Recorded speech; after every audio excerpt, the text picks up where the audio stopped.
Kviečiu visus į konferenciją Pilietinė gynyba hibridiniam kare. Tai yra labai svarbu mūsų tautai, mūsų išlikimui. Labai esu dėkingas Šaulių sąjungai, kuris organizavo puikų renginį. Vietų papulti renginį nėra, eilės yra didelės, bet visi gali Delfi portale stebėti konferenciją tiesiogiai ir sužinoti, kaip jūs galit prisidėti ir padėti, jeigu Rusija toliau bus agresyvi, darys spaudimą, mes privalome pasiruošti ir atlaikyti bet kokį smūgį.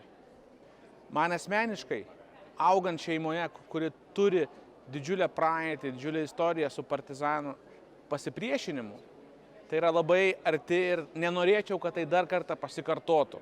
Aš tikiu, kad Lietuvoje įmanoma sukurti aukščiausio lygio pilietinę gynybą.